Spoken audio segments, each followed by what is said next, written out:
Good morning, everyone. Welcome back to another week, let alone an episode of Bareham Engines.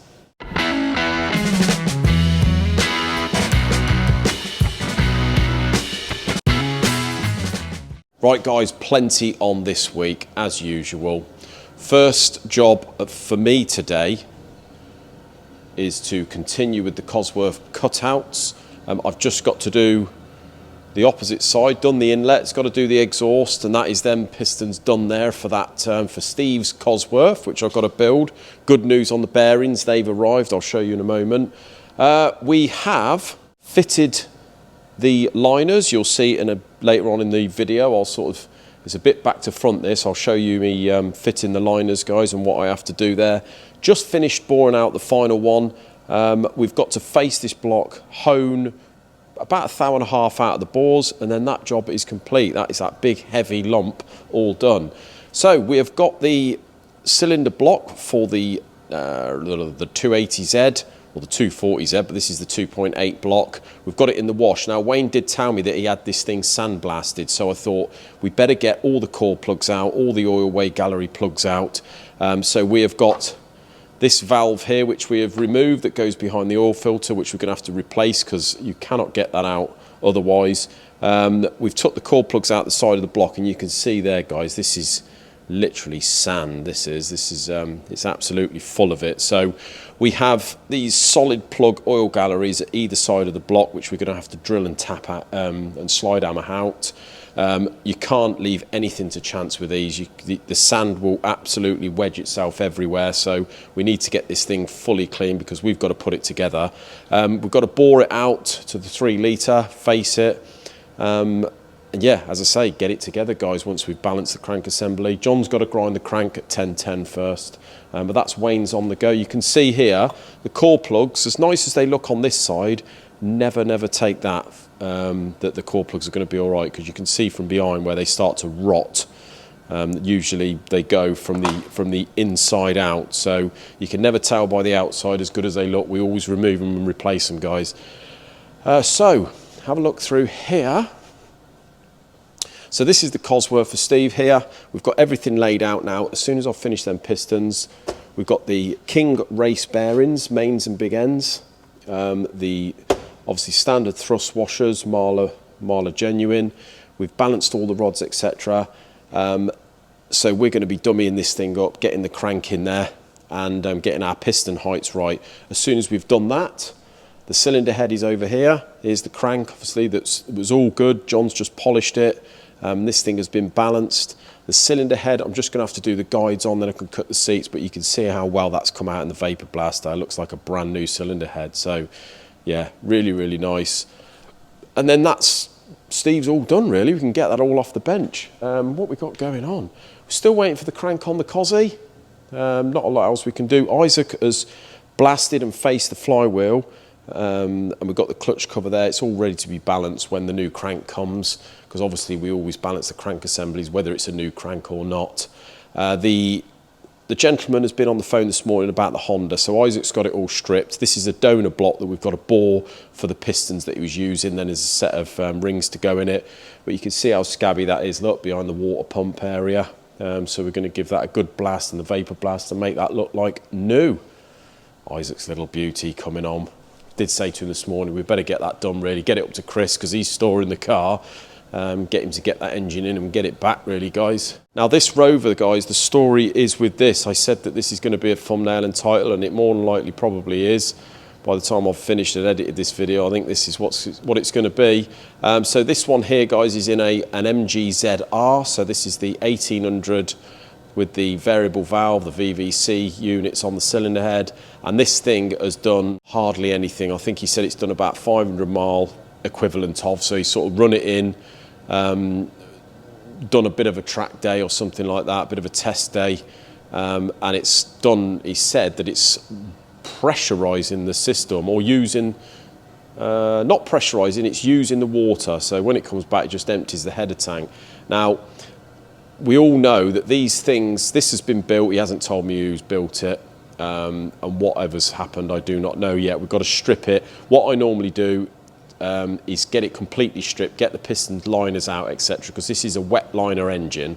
And what that means is it's got these separate liners that sit down in the base of the block. They, depending on what it is, they sometimes have like a sealant round the top, or they'll have an O-ring or a couple of O-rings to seal between the water jacket and the oil, obviously the base of the block where the oil is. But these have got to run a protrusion. So I think that they're recommended on these, I'll have to look it up, but I'm pretty sure they recommend like a 4th thou protrusion. And that means the liners should stick up about 4th thou at the top of the block. Now, if I feel these, they all feel fairly proud.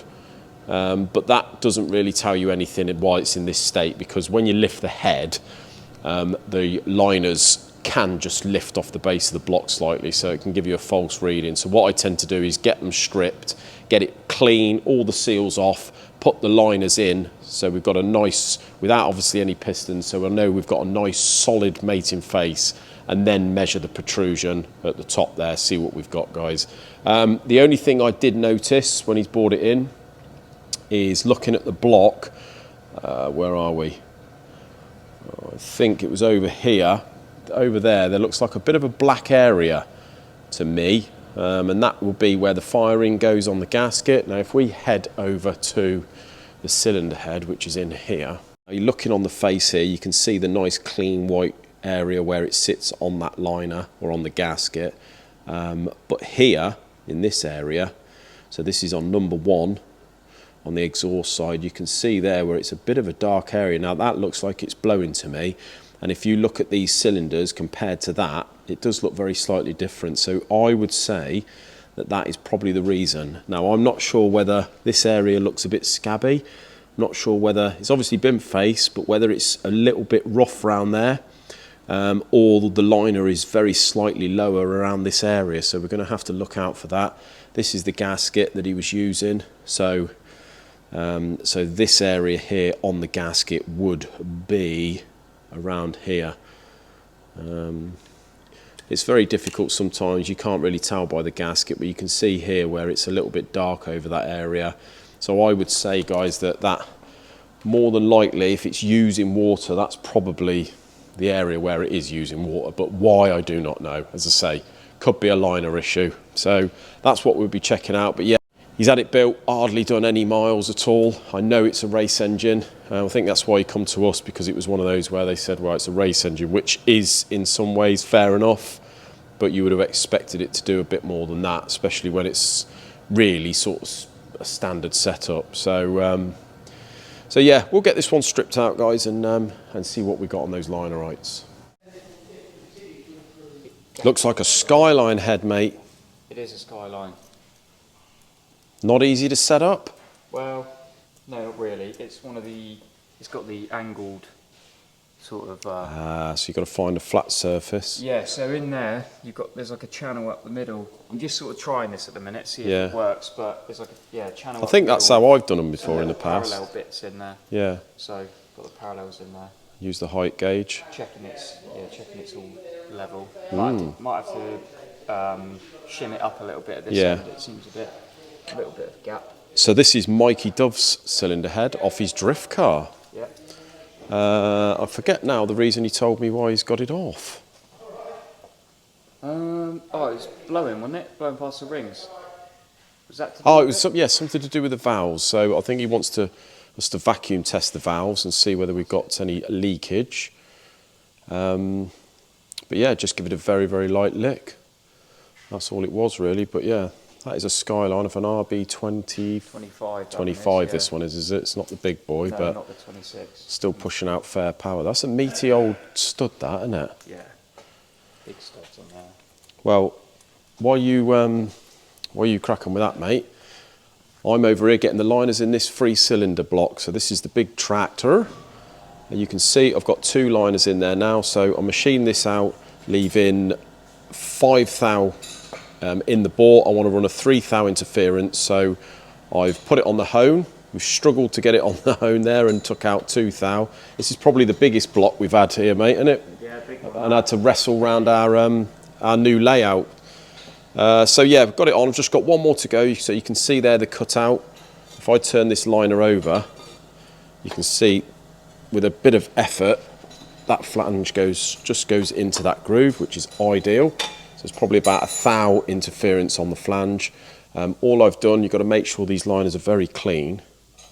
And underneath the lip, if you can see, I've ground off the very edge. So all that is, like I do on the Cosworths, if there's any sort of radius in that corner there from the tool, you don't want a sharp edge on here because it could give you a false reading. That sharp edge is going to sit in the radius and it's not going to allow the bottom of the flange to bottom out properly. So I've removed that on the grinder. You've got to make sure that the liner is very, very clean. Otherwise, any bit of debris is going to get pushed underneath that flange and give you a false bottom out. And over time, that liner could drop down. So we've warmed this up slightly. It's still pretty warm from the washing machine. As I say, 3 thou interference. So I'll get this one pushed in. So there is a little bit. You see, there's a little bit of a lead there on the bottom of this liner. So what they do when they manufacture it is just turn a little bit of a lead so it sits in the bore to start with, makes life a little bit easier. What you normally find is if it hasn't got that, they normally sort of want to go one way or the other when you start to push them in. So what we've got here is a big bit of aluminium out of our pot of different pins and bits of alley. Just anything you can really to use to push in. Then we do our usual, we'll start to push it in about 1/2 inch.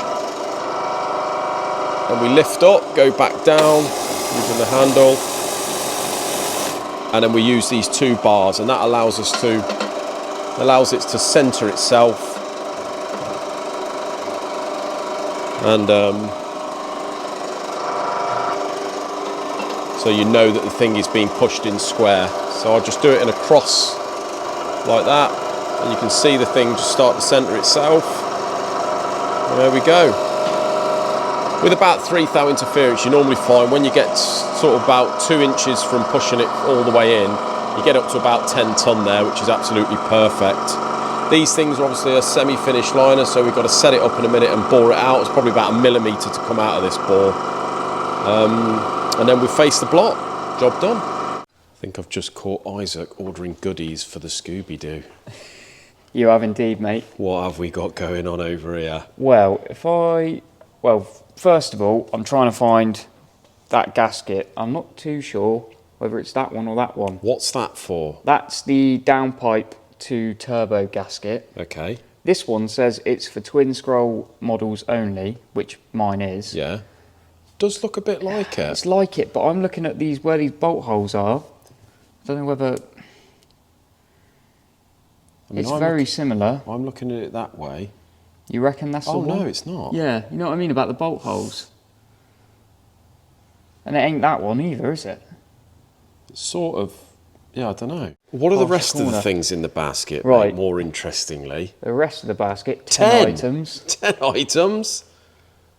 So we've got the toothed crankshaft drive pulley, because I broke one of the little pickup things for the crank sensor.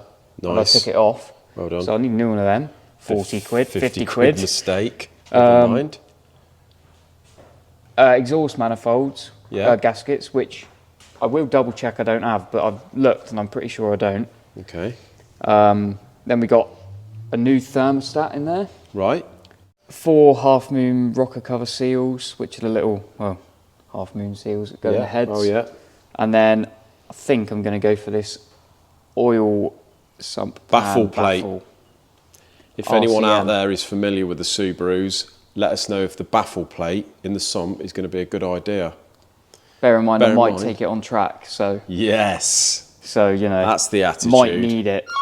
So, I've opened up the box that has come back from CTM, and this is the box that contained all the V8 stuff. So we've got, up on the shelf now, we've got the old rods, etc. We've got the clutch cover and flywheel down there and all the relevant bolts. The crank assembly, and John, at the back of the workshop, I believe, is fitting the pistons to the com rods. So these are the the heat shrink type fit with obviously the no circlips in the ends of the pistons. So he's going to get all these laid out. You can see he's put an F, and the F with that dot there is the front. So that all goes to the front of the engine. And you've got to make sure that you get the right piston on the right rod and get the rods the right way round. You can see there that they are offset. So these go a particular way round, and you've got 2 rods per big end journal. So as I say, depending which rod going on which journal, you've got to make sure that the piston's on the right way. So we shall hopefully show you that in the next video. But until then, have a great evening. We'll see you then. Take care, guys.